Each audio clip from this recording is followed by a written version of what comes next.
좋은 신문 TV입니다. 구독해 주시면 고맙겠습니다. 이제 세 가지 시간으로 구분이 돼서 진행이 될 거예요. 첫 번째로는 정관을 한번 대략적으로 읽고 이게 어떤 것에 대한 내용인지에 대한 설명을 먼저 드릴 겁니다. 일단 이해를 다 같이 같은 이해를 하셔야 되잖아요. 그렇죠? 똑같은 글이라도 이해가 틀릴 수 있기 때문에 나중에 문제가 없도록 이해를 할 수 있는 설명 시간이 있을 거고요. 그 다음에 두 번째로는 이제 셀별로 나눠져서 여기에 대해서 2, 30분 정도 토론을 할 겁니다.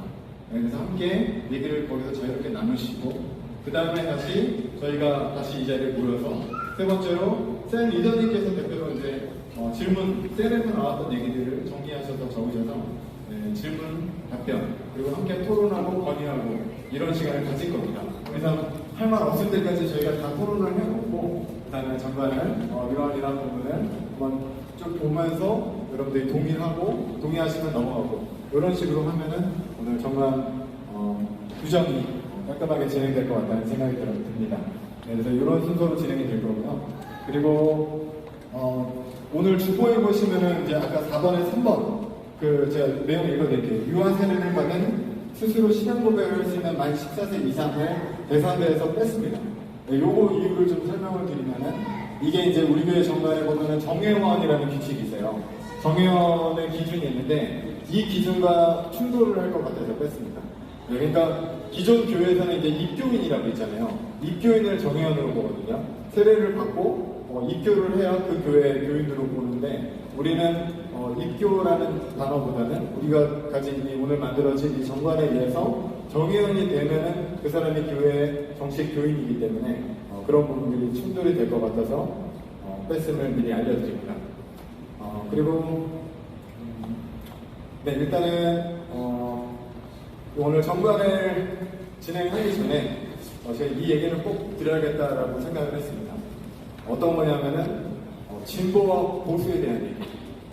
네, 뭐 감당할 수 있겠어? 막 이렇게 쳐다보시는데 네, 저는 이 진보와 보수 우리가 가는 길이 진보냐 보수냐 네, 이런 질문들을 가끔 듣습니다. 이런 얘기들이 또 나온다는 것도 전에 들었습니다. 그런데 이 진보와 보수가 과연 맞는 질문일까에 대해서 좀 생각을 같이 해봤으면 좋겠어요. 저희가 가는 길이 진보일까요? 보수일까요? 네, 맞습니다. 저희는 진보와 보수의 길을 걸어가는 게 아닙니다, 지금. 네, 저희는 옳고 그름, 하나님 앞에서 무엇이 옳은지, 무엇이 잘못됐는지를 구분하면서 옳은 방향을 찾아서 가는 게 바로 교회가 할 일이라고 생각을 하고요. 그리고 또 두 번째로는 무엇이 더 효율적인지, 네, 이게 더 효율적인지 저게 더 효율적인지에 대한 어떤 그런 논의들을 해서 이 정관을 하는 게 저희가 할 논의의 진행 방향입니다. 이 결론이 공교롭게도 뭐 진보다 보수다라고 하면 그거는 저는 그분의 생각이라고 생각을 하거든요. 저희는 진보와 보수의 기준으로 이런 것들을 정하진 않았고요. 무엇이 옳으냐 그르느냐에 대한 기준으로 정했습니다. 그래서 이게 뭐 진보다 이게 보수다 이런 논의들은 더 이상 없었으면 합니다. 네, 저희가 사실은 뭐 우리 교회가 진보냐 보수냐라고 했을 때 저는 보수에 더 가까울 수밖에 없다고 생각을 합니다. 왜냐하면 기존에 천 목사가 완전 보수에서도 더 넘어갔었죠. 네, 우주까지 막 갔었는데 네, 보수의 색깔을 일단 너무 심하게 띄고 설교 시간에도 많이 말을 했기 때문에 그냥 뭐 이런 박근혜는 뭐 모셔요 문재인 나쁜 놈 막 이런 식으로도 막 설교를 했잖아요. 그렇기 때문에 이미 진보의 그 정치 신념을 가지신 분들이 많이 남아나질 않았어요. 그 과정 가운데. 그 진보의 정치관을 가지신 분들은 대부분이 많이 나가셨다고 생각합니다. 물론 이제 남아서 버티시거나 진보가 아님에도 불구하고 계신 분들은 소수가 있는데 일단 대한예수교 정례 합동측이 보수적인 색깔이고 그 다음에 우리 교회도 또 되게 그런 정치적으로 굳이 나누자면 보수에 가깝지 않나라는 생각을 합니다. 하지만 이제 이런 기준들을 저희가 좀 버렸으면 좋겠어요. 네, 저는 이제 이 진보 보수 프레임이 우리나라의 뭐 진짜 만물 정치군, 만물이 다 정치에 연관되어 있어요. 진보야 보수야 이렇게 너 그렇게 생각하면 보수야, 너 그렇게 생각하면 진보야 이렇게 하는 것 이런 나타나는 것 자체가 너무 잘못됐다고 생각을 하거든요. 이게 어떻게 진보 보수가 될 수 있냐? 라는 생각을 저는 하기 때문에 어떤 정치적인 프레임으로 이런 일들을 보지 마시고, 네, 그리고 그냥 정말 무엇이 더 옳고 무엇이 더 효과적인지에 대한 논의를 하는 거기 때문에 그 중심을 좀 보고 같이 좀 참여하셨으면 좋겠다는 생각입니다. 그리고 또 하나 이제 말씀드린 건 이제 수직적인 구조도 얘기하는 게 많이 나왔잖아요. 이거를 깨려고 노력을 많이 하는데 아직 있을 수 있습니다. 왜냐하면 기존의 거의 제왕적인 이게 그 보수 아니 진보의 공산당 이 정도가 아니라 거의 제왕적인 어떤 구조에서 저희가 왔었거든요, 우리 교회가. 네, 그래서 이 구조를 깨려다 보니까 그 과정에서 진통이 있고 생각에 어떤 다름이 있고 충돌이 있고 이렇게 많이 지금 이제 걸어가고 있는데 저희가 이런 것들도 잘 깨져 나가고 있다고 생각을 합니다. 네, 그래서 그런데 이제 또 부작용이 있을 수 있죠. 우리는 민주주의가 아니었는데 갑자기 민주주의를 하려니까 이 민주주의가 좋아 보이지 않을 수 있습니다. 예를 들어서 이제 투표를 하거나 이렇게 하면 다수의 의견을 듣는다는 장점이 있는데 이게 과연 효율적이냐라고 하면은 효율적이지 않을 수도 있어요. 그렇죠? 시간이 일단 오래 걸리고 그리고 투표 결과가 꼭 좋다는 보장은 없잖아요. 우리나라 대통령들 보면은. 네, 그러니까 더 나은 사람이 있을 수 있어요. 돌아와서 봤을 때 결과론적으로. 그때 이 사람보다 이 사람이 됐다면이라는 얘기를 할 수 있을 정도로 결과를 봤을 때 이게 투표 결과가 꼭 옳다라고 볼 수는 없기 때문에 민주주의가 옳은 거냐라는 얘기를 제가 하고 있는 건 아니에요. 하지만 우리나라가 지금 민주주의의 근간을 두고 있고 저희도 이 방식이 다 무너졌다면 이 민주주의의 근간을 두고 가는 게 저는 맞다고 생각을 하고요. 뚜렷한 어떤 리더가 없었잖아요, 저희 교회에서. 네, 그래서 이 방식대로 가고 있는 거니까 이런 부분들에 대해서 혹시 불편하거나 동의가 안 되신다 하더라도 이런 생각으로 이런 방향성으로 가는구나라고 이해를 해주시고 만약에 동의가 안 되시면은 내가 진짜 이건 아니다라는 생각이 드시면은 운영위원으로 함께 참여를 하셔서 교회를 본인이 진짜 옳다고 믿는 방향으로 이렇게 앞으로 이끌어 나가시면 될 것 같습니다. 그래서 지금 저희가 내리는 어떤 그 정관의 샘플을 드린 거는 지금 현재 있는 사람들이 이게 제일 좋겠다, 이게 제일 효과적이겠다라는 일시적인 어떤 결과지 결론은 아닙니다. 우리 교회가 나가야 될 결론은 아니기 때문에 지금 당장 정관대정이 급하고 이걸 위해서 모여서 일단은 했으니까 또 혹시 나중에라도 꼭 바꿀 수 있다, 이거를 말씀을 드리고 싶습니다. 네, 그러면 지금부터 교인총회 2023년 5월 3일 교인총회를 시작하겠습니다. 박수로 시작하겠습니다. 네, 지금 이거 정관을 일일이 다 뽑으려다가 이게 너무 비효율적인 것 같아서 저희가 카톡으로 미리 공유를 해드렸고요. 셀방에 보시면 있을 겁니다. 그리고 앞에 이제 그 PPT를 같이 보시면서 한번 보시면 될 것 같고, 저는 이제 대략적으로 설명을 먼저 드릴게요. 이게 어떤 거다, 이게 저떤 거다. 그래서 이제 전문을 보시면은 비대위에서 나온 결론은 우리가 이 아픈 역사라도 기억하기 싫은 역사를 우리가 안고 가자, 라는 결론을 내렸습니다. 그래서 2008년 저런 이름으로 시작해서 월드행복 비전교회로 이름이 바뀐 후에 지난주에 세계품교회로 이름이 변경되었다라는 공부를 맨 처음에 시작을 했습니다. 이 이유는 이제 법적인 보호를 받기 위한 이유도 있습니다. 우리가 그냥 이름을 바꿔버리면요, 월드행복 비전교회라는 게 이제 그러면 니네 교회가 아니다, 이렇게 혹시 나올 수도 있거든요. 상대방 측에서. 그게 천목사가 됐든 누가 됐든. 그래서 그런 식으로 법적인 공격을 받을 수도 있기 때문에 이 역사를 가져가자라는 취지도 포함이 되어 있었습니다. 그래서 이제 이렇게 이제 시작을 했고요. 그 다음에 이제 본문 보시면 우리는 유일하시고 전능하신 하나님과 구속주가 되시는 예수님과 인도 및 교통하시는 성령님의 삼위일체 되심을 믿으며, 네, 이거는 고린도 후서 13장 마지막 절에 나와 있죠. 그러니까 이거를 부정하면은 다른 교회에 하셔야 되는 그런 거고, 성경 육신 여건이 하나님의 말씀이실 겁니다. 이것도 마찬가지죠. 네, 이런 정말 기독교적인 어떤 성경의 근간에 뿌리를 두고 있다, 삼위일체 하나님을 믿는다, 이런 내용. 그리고 복음적인 세계교회와 한국교회의 아름다운 전통을 존중하며 하나님을 사랑하고 이웃을 사랑하라는 말씀에 따라 온 가족 전 세대가 함께 협력하여 하나님의 나라 확장을 위해 동력한다. 그리고 우리는 성도 중심의 교회를 지향하며 세상을 위한 교회의 설명을 다하기 위하여 비전은 하나님으로부터, 운영은 민주적으로 예수님의 사랑을 실천하며 하나님의 신실한 교회들과 겸손제도로 협력한다, 라고 전문에 이렇게 설명을 해놨습니다. 그래서 이 부분은 다시 한번 일단 살펴보시고 밑에 조직도 한번 보여주시겠어요? 조직도가 있는데 네, 조금 올려주시면 네네 보이시죠? 그 조직을 이렇게 나눠놨습니다. 그래서 교회라는 큰 교회 조직 위에 4개의 조직이 나눠져 있습니다. 그래서 운영위원회 첫 번째로, 그러니까 운영위원회 밑에는 예배위원회, 셀브위원회, 교육위원회, 여기 이제 주일학교입니다. 그리고 재정위원회, 시설위원회, 나눔위원회, 교회에서 운영을 위해서 필요한 위원회들을 다 운영위원회 산하 조직으로 넣고요. 그 상위 기관을 운영위원회로 설정을 했습니다. 그리고 운영위원회 옆에 보시면은 이제 교육선교회가 있는데 이거는 대안학교예요. 그러니까 주일학교는 별개죠. 대안학교. 주일학교는 교회 교육부서, 유초등부 이런 게 주일학교고, 그 다음에 그 대안학교는 1학년, 2학년, 3학년, 4학년 학교를 대체하는 학교이기 때문에 별도의 조직으로 이렇게 분리를 했습니다. 그리고 세 번째 보시면 감사위원회라고 했는데, 감사위원회는 뭐냐?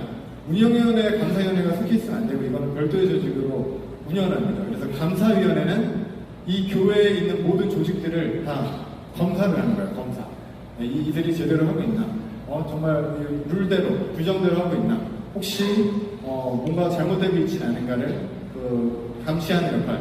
그게 감사위원회고, 그 옆에는 이제 청빈위원회인데, 왜 청빈위원회가 특별하냐?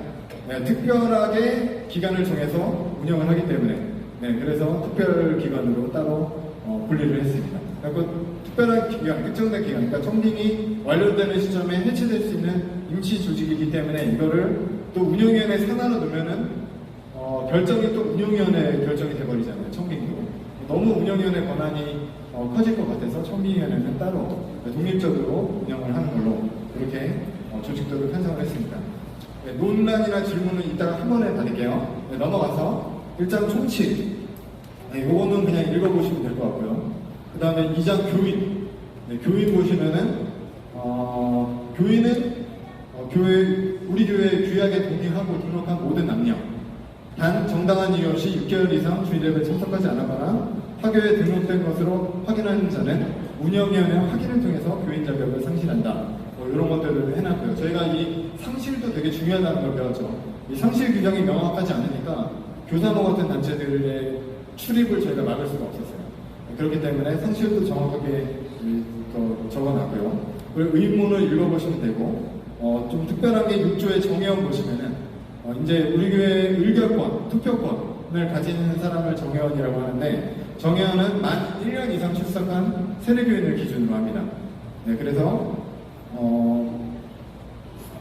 청년 이상의 교인을 정회원이라고요. 아이들은 이 투표권에 넣지는 않았습니다. 아직 판단을 할 수 있는 그 나이가 성인이 돼야 된다고 민주주의에서 규정을 하고 있기 때문에. 그리고 정회원의 자격은 세칙을 통해 규정한다라고 이제 돼 있는데, 조금 더 세부적인 내용들이 이제 나중에 세칙을 통해 들어갈 겁니다. 그래서 이제 이런 정회원 제도로 운영이 되고 있다. 이게 6조고, 7조 보시면 권리.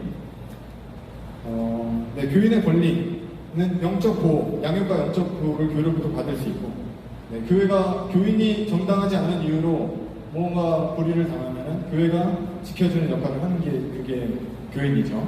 그리고 정회원, 아까 설명을 드렸고요.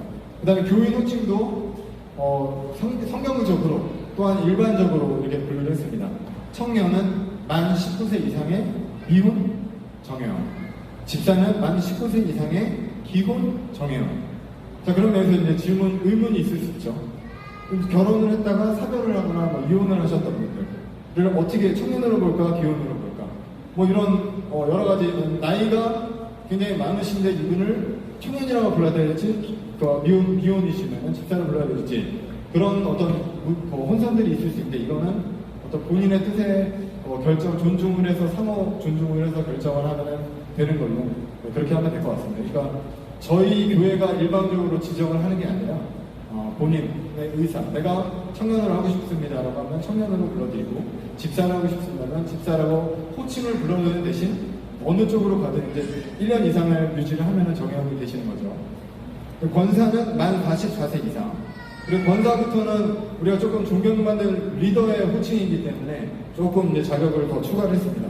본교에 등록한 지 만 5년 이상이며 3년 이상 1인 1사역을 감당하고 있는 사람. 장로님도 마찬가지입니다. 만 44세 이상의 남성 정회원으로 등록한 지 만 5년 이상, 3년 이상의 1인 1사역을 감당하고 있는 사람. 네, 이렇게 권사님과 장로님에 대해서 규정을 하고, 단 이제 타교에서 이 직분을 받고 오신 분은 호칭은 인정을 해드린다. 하지만 우리 교회 정식이나 장로나 권사를 할 수 없다. 이거는 왜 이렇게 또 구분을 해놨냐면은 운영위원회나 감사위원회 자격이 장로, 권사님 중에 한 분을 뽑아야 되는데 이 후보 중에는 들어올 수 없다는 얘기예요. 장로님이라고 불린다 하더라도. 네, 그런 어떤 구분을 통해서 이렇게 분리를 해놨습니다. 그리고 이제 7번에 그 내용이 있네요. 아까 전에 청년 집사 이런 내용들이 들어가 있고요. 3장 보시면은 교역자 부분이 있어요. 교역자는 이제 여기 보시면은 목사, 전임 목사, 비전임 목사, 전도사, 간사까지를 교역자로 하기로 했습니다. 그래서 목회 활동에 대한 내용, 그 다음에 초빙에 대한 내용, 전임 초빙은 어떻게 이런지 이런 것들이 일단 제가 넘어간 내용들을 잘 살펴보시기 바래요. 네, 그런 내용들이 있고 교회는 필요에 따라서 이런 분들을 임용을 할 수 있다.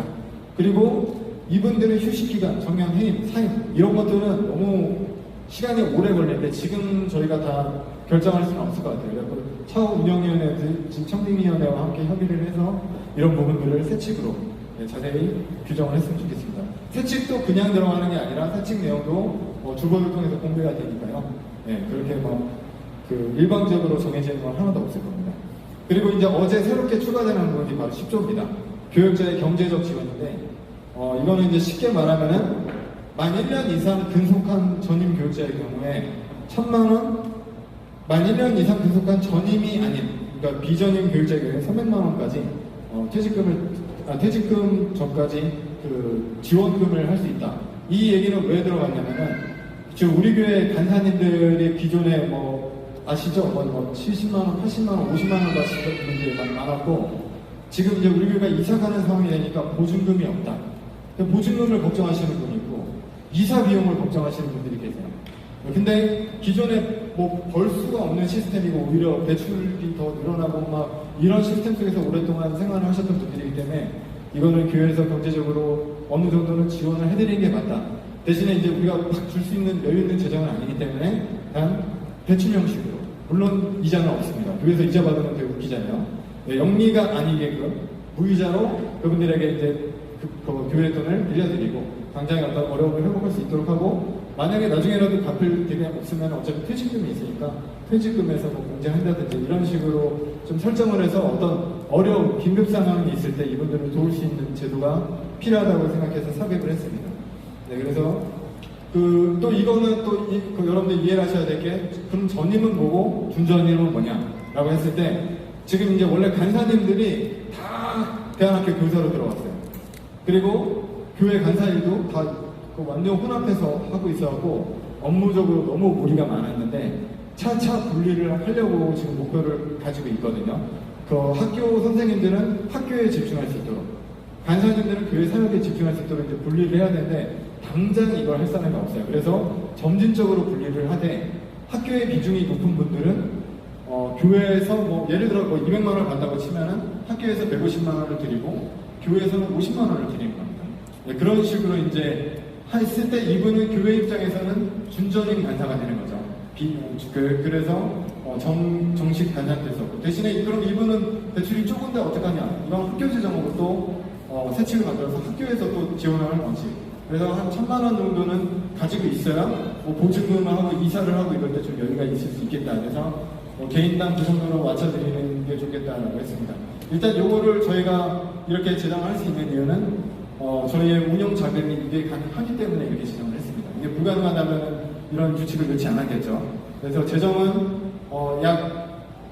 지금 말씀드릴게요. 9억 원 안 되게 남아있는 걸로 알고 있었어요. 지금 현재. 그러니까 총 12억도 안 됐죠. 그러니까 12억 얼마였는데 환전하는 과정에서 거의 1억이 넘게 빠졌어요. 환전만. 네, 그렇게 빠져버리니까 11억도 안 되는 돈이 남아있었고, 여기에 초반에 거의 한 달에 사례비 그냥 나가던 게 2달 동안 거의 한 달에 1억씩이 남았어요. 2번. 네, 그러니까 여기서 2억 써버리니까 그 다음에 재정 거의 안 쓴 거예요. 사실상. 그쵸? 지금 남아있는 돈들은 저희 진짜 안 쓰면서 왔습니다. 아끼고 안 쓰는데 사례비밖에 남은 게 없어요. 사례비, 간사님들 사례비 제외하고는 쓴 돈이 없고 학교에서 받았던 그 수익은 그대로 보관을 하고 있어요. 아예 건들지도 않고 그냥 수익 그대로 차곡차곡 다 쌓아놓고 있고, 그다음에 교회 재정도 운영을 잘 해오셔서 지금 이렇게 돈들이 남아있는데, 여기서 이제 보증금으로 2억 8천만 원 들어갔죠. 네, 그 원래 1억에 얼마였는데 제가 월세를 깎았잖아요. 깎으면서 보증금을 더 넣기로 해서 보증금 2억 8천 더 들어가고, 이제 남은 돈에서 저희가 또 이 재정을 분리를 어느 정도 해줘야 돼요. 어디랑 분리를 해야 되냐면 바로 교육선교회, 대안학교 쪽. 그러니까 대안학교 쪽도 뭐 진짜 문제가 있을 수 있으면 적어도 최소 3개월 정도는 월급 줄 수 있는 정도는 가지고 있어야 운영을 할 수 있잖아요. 비품을 당장 사야 된다든지 돈이 없을 때. 네, 그렇게 할 수 있는 돈을 분리를 시켜드리고, 그 다음에 이분들이 어떤 재정적으로 할 수 있는 이런 장치들을 해놓고 이렇게 운영을 따로 하면은 앞으로 이제 선생님들 월급은 그쪽에서 나가고, 네, 여기는 이쪽에서 나가고, 따로따로 재정이 분리돼서 운영하는 방식으로 그렇게 설정을 해놨습니다. 지금 이 정관규약에. 그래서 뭐 그런 얘기들, 경제적 지원 얘기들 이런 것들이 들어가 있고, 이거는 한번 다시 살펴보시고 문제가 있거나 아니면 더 좋은 의견이 있다, 수정이 있다 그러면은 이따 셀모임 때 얘기를 해주시면 됩니다. 4장 교인총회 볼게요. 교인총회는 이제 그 옛날에 공동회라고 하는 거를 이제 교인총회가 바뀐 거죠. 공동회는 임시당회장이 반드시 있어야 되는데 뭐 그럴 필요는 없습니다. 왜냐하면 이제 보통 이제 그러면 이 총회 주최자가 누가 되냐? 운영위원장이 되고, 꼭 운영위원장이만 된다고 규정을 했을 때 생기는 문제점들을 저희는 봤잖아요. 당회장 혹은 임시당회장이 있어야만 공동회에 열 수 있다. 이렇게 하니까 너무 어려웠잖아요, 저희가. 그래서 그 운영위원장의 부재나 뭐 찬성을 하지 못할 때는 운영위원장이 위임을 할 수 있다. 이런 규정들도 넣어놨어요. 네, 그래서 그 사람들이 이제 주체가 돼서 교인총회, 정기총회, 임시총회를 생각하는데, 정기총회라는 거는 이제 임직, 면직, 그러니까 임면총회, 사역자 임면총회를 하거나, 아니면은 이제 연말에 결산, 뭐 예산 편성, 결산, 요럴 때 이제 정기적으로 하는 거고, 예를 들어 11월 셋째 주에 교육자 임명총회를 한다. 12월 뭐 둘째 주에 하나의 결산을 한다. 이렇게 정해놓은 게 바로 정기총회고, 근데 임시총회는 무슨 일들이 있을 때 그때 이제 임시적으로 운영해야 될 결의로 모여서 교인총회를 하는 거를 이제 임시교인총회가 되는 거죠. 근데 이제 이런 내용들이 쭉 있습니다. 4장의 교인총회. 네, 그래서 여기도 이런 것들을 다 적어놨으니까 보시고, 네, 보시고 이제 확인을 같이 해주시면 되겠습니다. 그리고 운영위원회. 네, 운영위원회도 이제 뭐 그 역할이 있고, 위원회는 아까 맨 처음에 조직도 안 보여주셔도 되는데, 조직도 한번, 네, 감사합니다. 여기 운영위원회 밑에 6개의 위원회가 있잖아요. 예배위원회, 셀그룹, 교육, 재정, 시설, 나눔위원회. 이 각 위원회에서 한 분씩을 추천을 할 거예요. 꼭 위원장이 아니더라도 추천이 가능합니다. 한 분은 운영위원회로 추천을 해서, 네, 각 위원회에서 투표를 통해서 당선된 사람이 운영위원이 되는 거죠. 이런 식으로 하면 총 6명이 나오잖아요, 운영위원이. 여기서 플러스 3명이 더 나옵니다. 3명은 누구냐? 장로, 권사님들 중에 한 분. 그 후보가 되시는 분들 중에서 한 분을 선출하고, 집사님들 중에서 한 분 선출하고, 청년들 중에서 한 분 선출하고, 이렇게 해서 총 9명이 되고, 그리고 9명에다가 플러스 우리 전임 목사님이 이제 투표 권한이 없게 그렇게 들어옵니다. 10명이 딱 구성이 되거든요. 자, 그랬을 때 이제 그러면은 이 숫자는 사실 결정권은 홀수가 좋아요. 4대4 나오면은 결론이 안 날 수 있잖아요. 네, 그래서 홀수를 이렇게 설정을 해놨습니다. 그리고 여러분들 보시면서 좀 이거 뭐지라고 싶으신 게 조직도에 하나 더 있을 거예요. 나눔위원회. 여기 있나요? 아, 뒤에 있네. 뒤에 있으니까 뒤에 그때 얘기할게요. 자, 6장 재정부터 먼저 볼게요. 재정. 이어서 재정은 현금, 기부금, 뭐 기타 수익금으로 하고, 뭐 예결산 이렇게 하고, 뭐 회계 연도는 어떤 거로, 재정위원회 임기를 2년으로 하고, 뭐 지수장부는 어떤 조건에 의해서 누구든 볼 수 있게, 연락을 할 수 있게 그렇게 설정을 다 해놨습니다. 투명한 재정 운영을 위해서. 대신 요거에 대한 세부 규칙들이 엄청 많기 때문에 요 세부 규칙은 나중에 재정위원회에서 다시 세칙을 만드는 걸로 그렇게 설정을 해놨습니다. 7장 이제 나눔위원회. 요게 이제 새롭게 어제 추가가 된 굉장히 큰 변화인데요. 나눔위원회가 뭐냐? 요거는 이제 또 제 개인 인사도 좀 반영이 되어 있습니다. 사실은 제가 좀 말씀드렸는데 일단 교회의 목적, 그러니까 나눔을 한다. 교회에서 이런 얘기를 많이 하는데 실질적으로 나눔을 하는 게 교회가 있나? 나눔이 최후 순위가 되는 게 아닌가? 교회에서 헌금을 쓸 때 라는 생각이 저는 많이 들더라고요. 그래서 이 진짜로 우리 교회가 재정이 건강하고 교회의 어떤 나눔의 역할을 우리가 하는 교회라고 얘기를 할 수 있는 교회가 되려면은 그냥 나중에 우리가 되었을 때, 뭐 건물이 세워졌을 때, 뭐 그때 나눠야지. 그리고 건물을 샀어요. 근데 대출이 30억이야. 그럼 30억 갚았을 때 나눠야지. 이런 식으로 하면 한도 끝도 없거든요. 나눔이란 게. 나눔은 지금 당장 시작을 해야 나눔이 된다라는 생각이 있기 때문에 그래서 나눔위원회를 만들고 교회 헌금의 10분의 1, 그러니까 교회 헌금의 수입의 10분의 1을 진짜로 나누자. 11조를 하는 게 아니라 우리가 이 11조를 교회 재정으로 쓰는 게 아니라 어떤 이제 성경헌금이나 뭐 교육부서를 후원할 수도 있고 아니 그 대안학교를 후원하는 어떤 내부적 후원, 그 다음에 교인 내부에서도 되게 힘드신 분들이 있어요. 특히 청년분들. 네, 그런 분들이 진짜 어디 가고 뭐 여기저기 돕고 다니고 이런 분들도 있는 걸로 알고 있는데 진짜 우리가 멀리서 찾지 말고 일단은 교회 내부에서 이런 분들을 좀 도울 수 있는 그런 헌금을 이런 데다 쓰는 게 가장 의미가 있는 게 아닌가 하는 생각이 들어서 교회 내부의 몇 퍼센트, 최소 그냥 총 10%잖아요. 11조니까. 이런 거를 한 60% 정도 잡고. 그 다음에 외부. 내부에서만 나눔만 하면 이게 외부로 또 나가기가 힘들어요. 그럼 외부도 아예 처음부터 설정을 하자.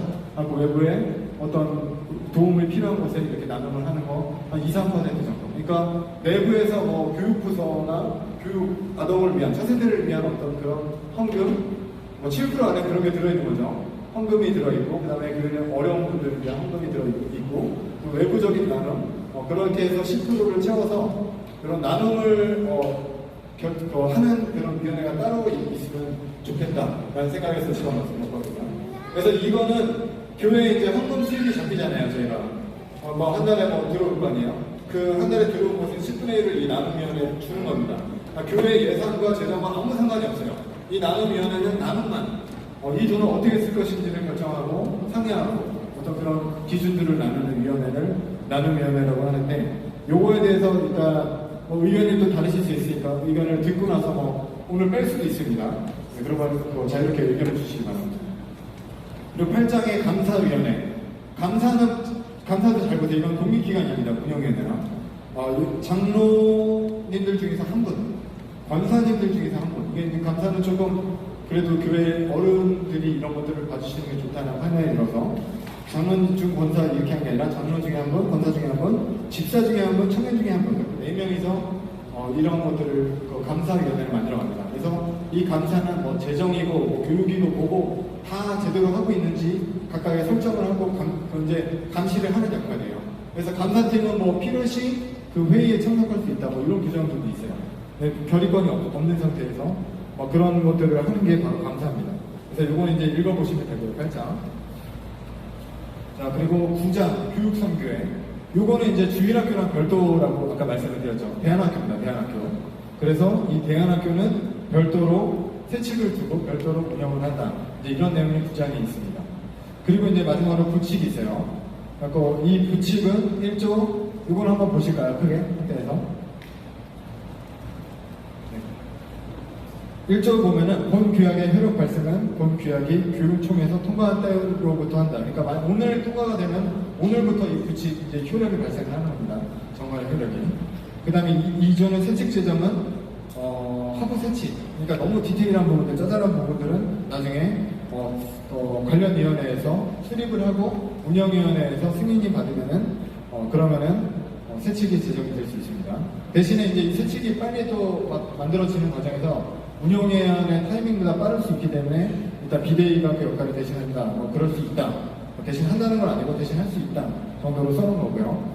3조의 이제 경과조치 보시면은 본규약 시행 이전에 우리 교회에서 예전 교회에서 시행해온 재반 관련 행정 처리는 본 규약에 의해서 시행한 것으로 간주한다. 이거는 이제 예전 규약 정관이 효과가 없다 그런 내용을 말한 겁니다. 너무 엉망이기 때문에.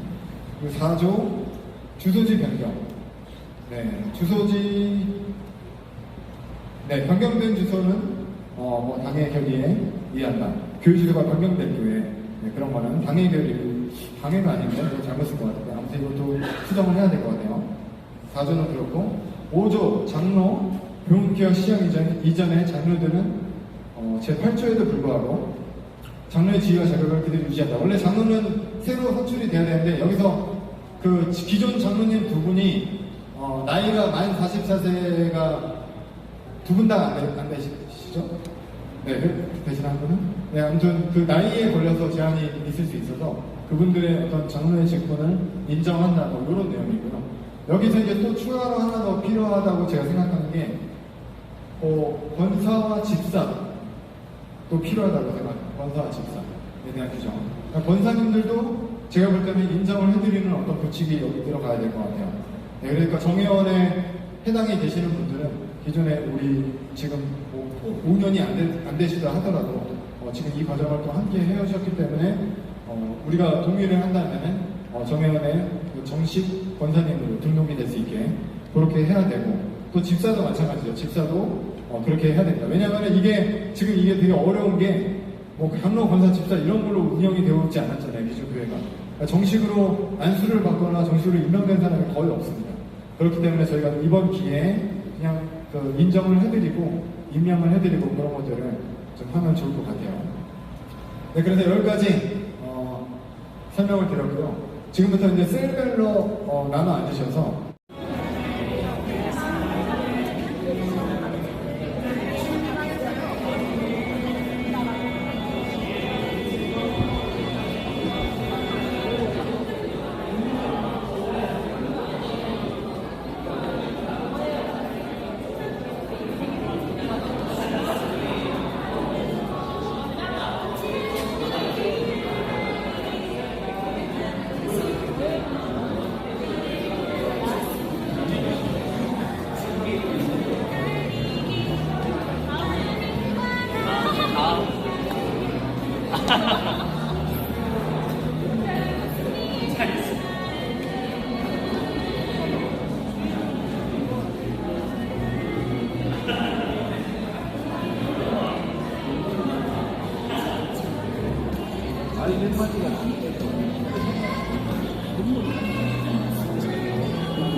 리더님, 네, 셀 리더님 분들의 그 질문들을 건의사항들 다 취합을 하셨나요? 네, 그러면 셀 리더님들 전부 다 의견 한번 들어보죠. 각 셀 어떤 의견들이 나왔는지. 청년 셀이 2개인가요, 지금? 3개? 3개? 네, 그럼 청년 셀부터 먼저 들어볼까요? 앞쪽부터. 네, 그래서 셀 리더님께서 한번 나온 의견들 마이크로 한번 타이핑도 쳐야 되기 때문에 천천히 또박또박 말씀을 해주시면 감사하겠습니다. 저희는 질문이 3가지 나왔습니다. 네, 3가지요. 첫 번째로는 청빙위원회에서 청빙이 이루어지면은 청빙위원회가 없어지는 건지. 잠시만요. 그 모니터 좀 올려주시겠습니다. 잘 안 들려요. 네. 다시 한 번만 말씀해 주세요. 청빙이 이루어지면 청빙위원회는 아예 그때 없어지는 건지. 네. 이게 나왔고요. 두 번째로는 운영위원회나 아니면 교육부나 각 부서에 대해서 혹시 이제 다른 교회는 예산 같은 게 있잖아요. 근데 저희도 예산 같은 게 정해지면 혹시 지원이 되는지. 저희라는 거 하는 게 청년부를 말씀하시는 건가요? 뭐 이제 청년부 우리 교회 저희는 우리 교회를 말하는 거고 네. 우리 교회 전체적으로 뭐 교육부서들, 네네. 초등부든 중고등부든 청년부든 네. 각 부서마다 좀 예산이 지원이 되고 네. 그래서 뭐 청년 수련회를 간다 그러면은 다른 교회 같은 경우는 이제 예산과 또 걷어지는 회비에서 수련회를 가는데 네. 우리는 이제 어떤 회비 100% 회비 플러스 후원금에서 이루어졌었잖아요. 네. 근데 이제 앞으로는 혹시 그게 예산이나 지원금이 지원이 되는지. 네. 그리고- 그거는 답변을 드리면 지원됩니다. 아. 네, 예산을 다 교육부서나 각 부서별로 전부 다 편성을 할 거예요. 네. 그리고 세 번째는 아까 미혼 중에도 직사 직분을 받으실 의향이 있으신 분들은 직사 직분을 주신다고 하셨는데 네. 그게 이제 나이가 몇 살부터인지. 집사 직분은 여기 정관에 써있는데 만 19세 이상의 기혼이라고 일단은 써놨어요. 네. 근데 아까 미혼인 경우에도 직사 나이가 네, 미혼인 경우. 네네. 그 내용은 빠졌네요. 그 나이로만 규정을 했기 때문에 그 나이가 일정 이상에는 집사를 얻을 수 있다 이런 내용이 빠졌다는 말씀이시죠? 네, 예를 들어 뭐 30세 이상은 집사로 할 수 있다 뭐 이런 것들을 써놔야 된다. 네네. 미혼이라도 받을 수 미혼이 직사 직분을 받을 거면 몇 살부터 가능한지. 미혼이 그거는 빠진 것 같습니다. 네, 너무 좋은 질문 감사합니다. 박수 한번. 네. 일단은 질문을 싹 받고 한 번에 할까요? 아니면 한 셀 하고 나서 할까요? 어떻게 해요? 전체 다 받고? 네, 전체 다 받고 나서 한 번에 진행하겠습니다. 중복 질문이 나올 수 있기 때문에. 네, 다음, 네, 두 번째. 네, 저희 질문이 3개 정도 나왔습니다. 네. 2장 6조. 2장 6조. 네, 2장 6조 3번에 보시면 정회원의 자격이 상실된 자가 자격을 회복하기 위해서는 주일예배 3개월 이상 출석하여야 하고 운영위원회의 승인을 받아야 한다라고 나왔는데 여기 3번에서 나온 상실된 자가 2번에서 말하는 준회원을 일컫는 건지 아니면 3개월을 나오지 않아서 자격이 상실된 자인지가 궁금합니다. 네, 그리고 두 번째로는 준회원이 되었을 때 다시 자격을 회복하기 위해서 예를 들면 군복무를 다녀온 후에 바로 정회원이 되는 건지 아니면 이때도 어떤 절차를 통해서 다시 정회원이 되는 건지 이게 이제 궁금합니다. 그리고 마지막으로는 조직도에 보시면 선교위원회가 따로 있는데 이 조직도 안에 선교를 담당하는 위원회가 있는 건지 예를 들면 나눔위원회에서는 뭐 이 해외 선교 헌금을 담당한다라고 나와 있는데 어떤 선교 활동, 실질적인 선교 활동을 담당하는 위원회가 있는지가 궁금하고 혹은 아직 우리 교회가 그럴 때가 아닌 건지도 궁금합니다. 이상입니다. 네, 감사합니다. 박수. 한 번에 답변하겠습니다. 다음 또 총경 세 번째 셀. 네. 네, 의견이라는 질문을 발표하도록 하겠습니다. 네, 첫 번째 의견은 그 장로님들의 그 나이 기준을 만 44세로 거기에 말씀을 해주셨는데 나이 기준을 그 40대 이상으로 조정을 해주셔도 좋을 것 같다는 의견이 있었습니다. 40대 이상? 네. 그리고 제5조에 가정교회라고 나와 있는데 가정교회의 뜻을 조금 더 자세하게 풀어주시면 쉽게 이해를 할 수 있겠다라는 의견이 나왔고 그리고 그 제가 몇 조라고 하셨죠? 제5조의 가정교회요. 5조? 네. 5조? 가정교회와 사회부 활동을 통해 이익이고요. 네. 네네네. 네, 그리고 그 나눔위원회가 선교위원회의 다른 표현인 건지, 그리고 우리 교회의 그 선교 사역에 대한 내용이 조금 더 구체적으로 들어가면은 좋겠다라는 의견이 나왔습니다.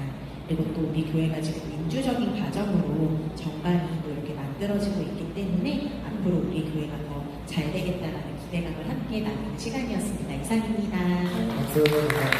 안녕하세요. 저희는 한 가지인데요. 전문에서 밑줄 친 부분에 성도 중심의 교회를 지향하며 세상을 위한 교회의 소명을 다하기 위하여 이렇게 나오는데 세상을 위한 교회라는 말이 어떤 의미인지 명확하지 않고 좀 더 명확하게 썼으면 좋겠다라는 의견이 있었습니다. 이상입니다.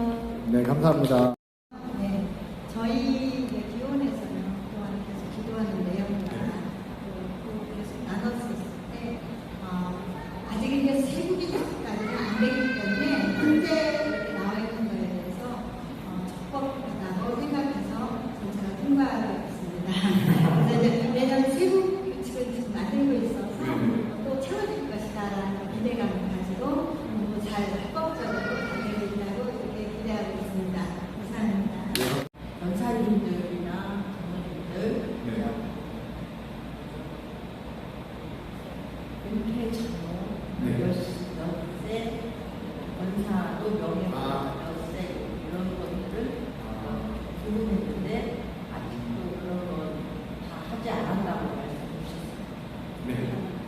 은퇴 정년에 대한 나이 기준 보고 빠도 돼요.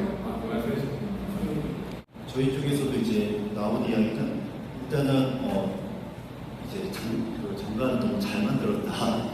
네, 그 이야기가 많이 나왔었고요.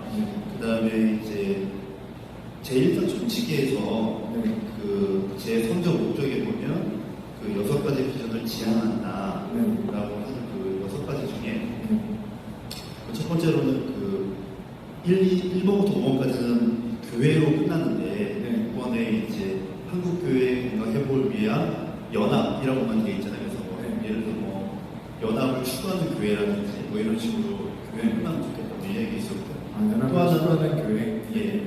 그리고 또 하나는 그 이번에 행복한 문화 공동체라고 되어 있는데 여기에 예배가 들어가면 좋겠다라는 의견이 있었습니다. 그래서 뭐 전 세대가 함께하는 행복한 뭐 예배 문화 공동체 뭐 이런 식으로 네 그런 식으로 좀 의견이 있었고요. 그 다음에 5번에 그 지역사회에 선한 영향력을 미치는 이웃사는 교회라고 되어 있는데 이제 저희가 지금은 이제 지역사회를 섬기지만 2장 6조 정회원 부분에서요. 세계교인으로 정회원 자격을 갖춘 청년 이상 교인으로 한다. 이 문구가 밑에 8조에 있는 청년 만 19세 이상의 미혼 정회원이라고 되어 있잖아요. 그래서 이게 청년 이상의 교인으로 한다라기보다는 만 19세 이상으로 한다가 조금 더 명확한 표현인 것 같다라는 얘기가 있었습니다. 만 19세 이상으로. 네. 그러니까 여기 청년 이상으로 한다라고 써 있으니까 청년의 기준이 뭐지? 하고 청년의 기준을 찾으러 밑으로 내려가야 되는 상황이 발생하는 거예요. 그래서 명확하게 나이로 기준해 주시는 게 더 좋겠다라는 의견이 있었고요. 2장 6조 이제 동그라미 1, 2, 3번 전체적으로 이제 개월수, 예배 출석수 뭐 이런 것들이 얘기가 나오고 있는데 오프라인 예배와 온라인 예배가 명확하게 구분이 되어 있지 않다는 생각이 들었습니다. 그래서 이제 2번 같은 경우는 오프라인 주일 예배를 기준으로라고 써있는데 1번과 3번에는 그런 얘기가 없이 뭐 6개월 뭐 이런 식의 표현이 있기 때문에 이 부분에 대해서 조금 더 구체적으로 이 내용이 있으면 좋겠다. 지방에 계시는 경우에 온라인만 100%를 하고 계시는 분이 있을 수도 있고요. 이제 저희 세번 같은 경우는 오프라인 안 나오시고 온라인 참석도 잘 안 하시고 과방에도 잘 안 오시지만 본인은 교인으로서 연락을 계속 받고 계시는 상황이세요. 이런 분의 경우를 이제 어떻게 준회원, 정회원, 유지 이런 부분을 좀 더 구체적으로 세칙이 있으면 좋겠다라는 생각이 있었습니다. 네. 그리고 10조 교육자 경제적 지원 부분에서요. 그런 일이 생기지 않겠지만 혹 교회가 재정이 부족할 시 1,000만 원이 없는데 1,000만 원을 요청을 하면 지원을 해줘야 되느냐 이런 부분이 있을 수 있잖아요. 혹은 뭐 1,000만 원을 빌려갔다가 갚았어. 3년 있다가 또 빌려달라고 해서 다시 갚았어. 뭐 이렇게 해서 3번, 4번을 빌려가도 괜찮은 건지 뭐 이런 것들에 대한 좀 세칙이 있으면 이제 누가 봐도 공평하다라는 생각이 들 수 있는 세칙이 준비가 되면 좋겠다라는 의견이 있었습니다. 이상입니다. 2장 교인의 8조 부분에 권사 만 44세 이상 여성 정회원으로서 본 교회에 등록한 지 만 5년 이상이며 3년 이상 1인 1사역을 감당하고 있다. 이 부분에서 그 사역의 기준에 대해서 어떤 기준을 갖고 있는지, 뭐 예를 들어서 그냥 저희가 하고 있는 기본적인 성가대나 아니면 예배 사역이나 이런 걸 말씀하시는 건지, 아니면 위원회 같은 중대한 사역을 말씀하시는 건지, 그 부분에 대한 거가 좀 궁금했고요. 그 다음에 이 장로하고 권사를 선출하는 게 그냥 이 조건만 되면 되는 건지, 아니면 뭔가 운영이 통해서 선거를 통해서 선출을 하는 건지, 그 부분이 좀 궁금했습니다. 이상입니다.